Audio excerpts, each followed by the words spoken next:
이 다음 달 7일 22대 국회 첫 국정감사가 이제 시작이 됩니다. 민주당은 위원장을 맡고 이 상임위에서 이 김여사 의혹 관련 인사들을 증인으로 잇따라 채택했죠. 법사위는 명품백 주가 조작 관련 김여사와 모친인 최은순 씨, 이원석 전 검찰총장 행안위는 김여사 공천 개입과 관련해 김영선 전 의원, 명태균 씨, 또 교육위에서는 김여사 논문 표절 관련 숙명여대 전 현직 총장, 또 국토위는 관저 증축 관련해 김여사와 친분 특혜 의혹을 받는 공사업체 대표를 각각 증인 참고인으로 채택했습니다. 김여사를 고리로 윤 대통령을 치는 이른바 윤건희 흔들기 전략에 당력을 지금 집중하고 있습니다. 김건희 여사 진상규명 TF까지 꾸렸죠. 반면 국민의힘은 이재명 대표의 사법 리스크 공략에 초점을 맞추고 있습니다. 최근 검찰 수사에 손을 맞잡은 문 전 대통령의 의혹까지 소위 문재명 비위에 집중하겠다는 전략입니다. 자, 먼저 박원석 의원님. 네네. 자, 어떻게 보세요? 그러니까 이번 국감이 사실은 22대 국회 들어서의 첫 국감이고, 이번 22대 국회의 특징 중에 하나가 초선 의원이 많지 않습니까? 그러니까 보통 이제 국감 앞두고 초선 의원들이 열심히 준비를 합니다. 자기 상임위에서 그동안에 국회에서 잘 제시되지 않았던 의제, 대안, 비전. 근데 이번 국감은 그런 걸 다 떠나서 야당 같은 경우 오직 한 가지 쟁점에 몰두하는 그런 국감이 될 것 같아요. 물론 상임위에서 국회의원들이 국감 의제를 준비 안 한다는 얘기는 아니지만 그런 것들이 전부 다 묻히고 결국에는 이제 김건희 국감이 되게 된 상황인데, 제가 좀 안타깝게 보는 거는 대통령실이나 여당이 이걸 좀 자초하고 있다 이런 생각이 들어요. 그러니까 사실은 김건희 여사 명품백 관련된 논란이 굉장히 커지면서 한동안 이제 국민의 시야에서 사라졌다가 그에 대해서 제대로 된 사과도 해명도 없이 슬그머니 다시 나타나서 활동을 재개했는데, 마치 그걸 뒷받침해 주듯이 국민권익위원회의 결론이나 검찰 수사의 결론이나 수심위에서 엇갈린 결론에도 불구하고 최종적으로 이제 무혐의 처리 가능성이 높아졌지 않습니까? 이런 게 국민 정서하고는 전면 배치되는 데다가 선거 개입 의혹까지 터져 나왔어요. 그리고 도이치모터스 주가 조작 항소심 판결이 났는데 1심 판결 때 대통령실의 해명이 그 전주 이 사람이 무죄를 받았기 때문에 김건희 여사 당연히 아니다. 근데 그 사람이 유죄를 받았습니다. 그러니까 이 모든 게 종합돼서 결국에는 이 지금 윤석열 정부의 굉장히 낮은 지지율, 또 국정 운영의 난맥상의 상당 지분을 김 여사가 가지고 있다라는 식으로 국민 정서나 여론이 형성돼 있는데, 이걸 그냥 여론을 아랑곳하지 않는 건지 여론에 둔감한 건지 전 방치해 오고 악화시켜 오고 누적시켜 왔다고 생각하고, 여당도 그에 대해서 제대로 된 견제의 목소리를 못 내고 있고 이제 와서 주춤주춤 내고 있는데 그게 전혀 먹히지 않는 이런 상황입니다. 이렇게 되면 아니 야당으로서는 이런 호재를 그냥 넘길 이유가 없고, 또 이게 비단 그냥 야당의 정치적인 선동이다 이렇게 치부할 수 없는 법률적인 문제들이 다 결부돼 있고, 선거 개입 의혹 같은 경우 굉장히 중대한 이제 국정 개입이나 이 법률 위반이 될 수 있기 때문에 엄중한 사안이죠. 그러니까 저는 지금도 대통령실은 이 상황을 어떻게 인식하고 어떻게 대응하려고 하는지 그냥 아랑곳하지 않고 그냥 마이웨이 하겠다 이런 걸로 보여요. 근데 지금 대통령 지지율이 급기야 20% 벽이 무너지냐 이런 상황에 있는데, 제가 보기에는 포기한 게 아니면, 정상적인 국정 운영에 대해서 손을 놔버린 게 아니면 이렇게 갈 수 없다 이렇게 보입니다. 자, 훈숙 대변인. 김건희 여사 또 모친 최은순 씨 아마도 출석을 안 하는 쪽으로 가겠죠? 그러니까 민주주의 국가에서 대통령이나 또는 정부가 잘못하는 일에 대해서 비판하고 견제하는 것은 매우 자연스러운 일이고 또 당연히 있어야 되는 일입니다. 그런 거 하라고 이제 야당이 있는 것이고 입법부가 있는 것입니다. 그런데 지금의 이제 그 상황과 현상을 보면 민주당이 지금 왜 이렇게까지 탄핵 그리고 모든 것이 다 김건희로 통하는 것 같은 왜 이렇게 집착하느냐, 국민들이 이제 짐작을 하고 계시다고 저는 생각합니다.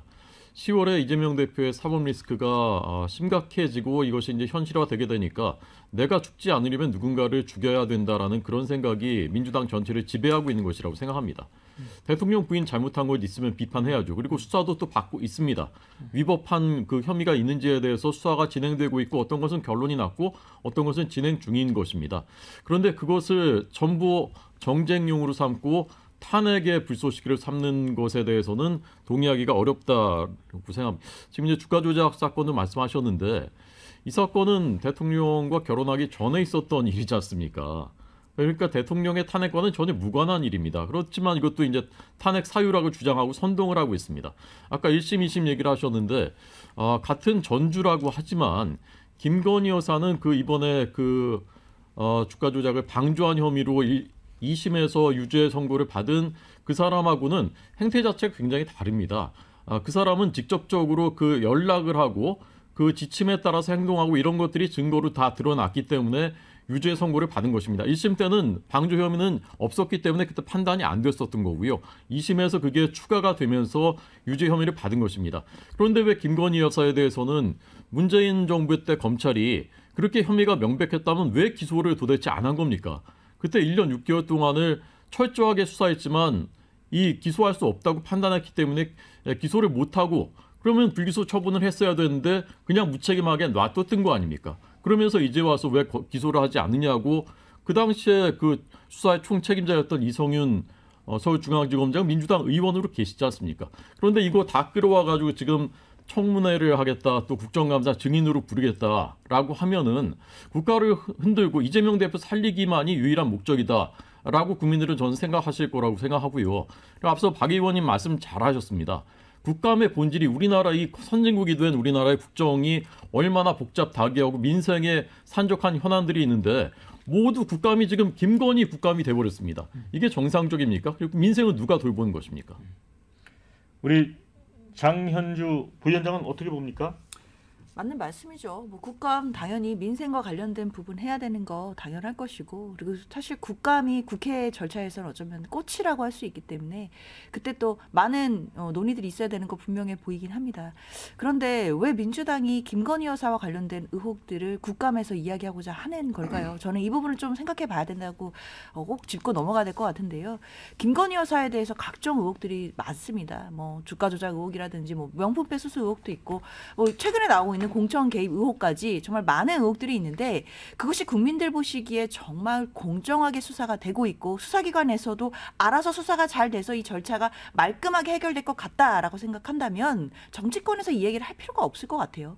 그런데 아시다시피 뭐 황제 조사를 받았다 이런 이야기가 나오고 있고 김건희 여사에 대해서는 명품백 수수 의혹에 대해서도 뭐 불기소 처리로 가닥이 잡혔다 이런 이야기들이 계속 연일 보도로 쏟아지고 있기 때문에 국민들 입장에서는 사실상 윤석열 정부의 수사기관에서는 김 여사에 대해서 공정하게 수사가 이루어지지 않는 것 아니냐라는 의혹이 있기 때문에 국회에서 특검법도 통과시키는 것이고 그리고 그 관련해서 진상이 풀리지 않는 부분은 국감에서까지 이야기를 해야 될 필요가 생겼다고 생각이 듭니다. 그렇기 때문에 이 부분은 앞서 박 의원이 말씀 주신 것처럼 저는 정부 여당이 자초한 부분이 있다고 생각해요. 김건희 여사 리스크가 처음에 불거졌을 때 그때 말끔하게 해소하지 못하고 이를 키운 것 아닌가라는 생각 듭니다.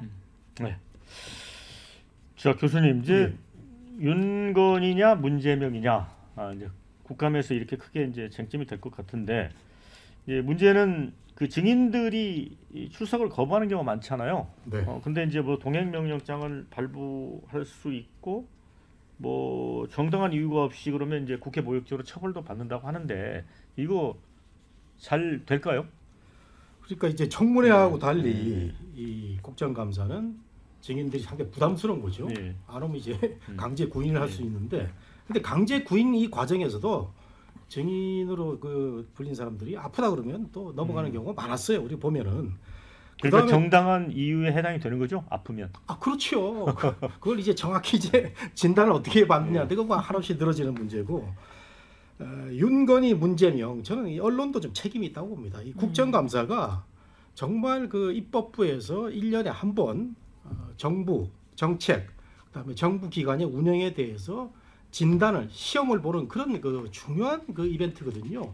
이게 결국은 그 정말 수년 전부터 정치 이벤트로 변해가지고 상대방을 향한 그 정말 공격의 그 장이 돼버렸는데 언론도 이렇게 무책임하게 동조하는 건 참 문제가 있다고 보고, 그런데 현실은 또 현실 아닙니까? 이번에 어떤 그 장이 펼쳐지느냐.